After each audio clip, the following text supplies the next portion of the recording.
Welcome to உமாச்சி kitchen. எல்லோரும் நல்லா இருக்கீங்களா? வாங்க, இன்றைக்கி பரங்கிக்காய் அல்வாங்க. நல்லா பழுத்த பரங்கிக்காயை எடுத்துங்க. இதுமாரி பரங்கிக்காய் துண்டை சின்ன சின்னதாக கட் பண்ணிவிட்டு வேக வச்சுருங்க. வேக வச்சுட்டு தண்ணியில் கொஞ்சமாக தண்ணி ஊற்றி வேக வச்சுங்க.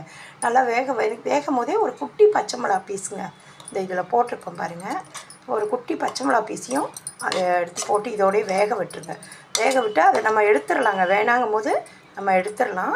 இந்த பாருங்க, இந்தமாரி ஒரு பீஸு பச்சை மிளகா பீஸ் ஒன்று சின்னதாக போட்டுருங்க. காரம் நல்லாயிருக்குங்க. உப்பு தூளி போட்டுருங்க. நல்லா மசிய வேக விட்டு சர்க்கரை போட்டுங்க. உங்கள் இனிப்புக்கு தக்கற சர்க்கரை போட்டுங்க. அதுக்கப்புறம் லெமன் கொஞ்சம் புழிஞ்சிக்குங்க. நான் கொஞ்சமாக விதையை எடுத்துகிட்டு லெமன் போதுங்க, இந்த அளவு போதும். கம்மியாக இருக்குல்ல, அதனால் புளிப்பு உங்களுக்கு வேணுங்க.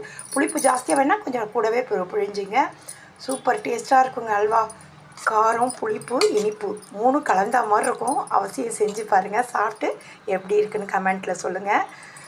இங்கே பாருங்கள், இந்த மிளகாவை எடுத்து வச்சுட்டு சாப்பிட வேண்டியதான். காரம் ஜாஸ்தியாக இருக்கும், நல்லா எடுத்து வச்சுருங்க. அப்படியே ஒரு பீஸ் பாதி பீஸ் உடச்சி போட்டால் போதும். இது குட்டி மிளகா தான், பாதி பீஸ் போட்டிருக்கேங்க, அவ்வளோதாங்க.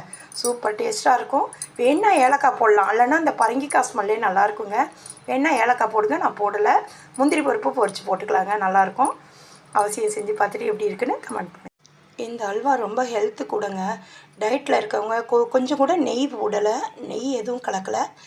டயட்டில் இருக்கவங்க அவங்களாம் சாப்பிட்லாம். ஒரு கொஞ்சம் ஸ்வீட் சாப்பிட்ணும் போல் இருக்குன்னா சூப்பராக இருக்குங்க. நான் ஜீனி போட்டிருக்கேன். நீங்கள் நாட்டு சக்கரை போட்டிங்கன்னா இன்னும் ஹெல்த்து கூடங்க.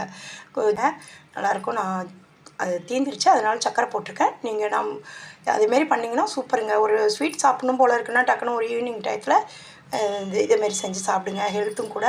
ஒரு சொட்டு கூட நெய் கலக்கலைங்க. நெய்யோ எண்ணெயோ எதுவும் கலக்கலை. ரொம்ப ஹெல்த்தி.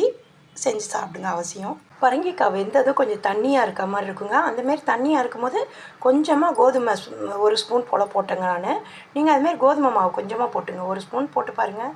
இன்னமும் தண்ணியாக இருக்குன்னா ஒரு 2 ஸ்பூனாக கூட போட்டுக்கலாங்க. போட்டுட்டு நல்லா மசிச்சு விட்டிங்கன்னா நல்லா குழஞ்சிருங்க.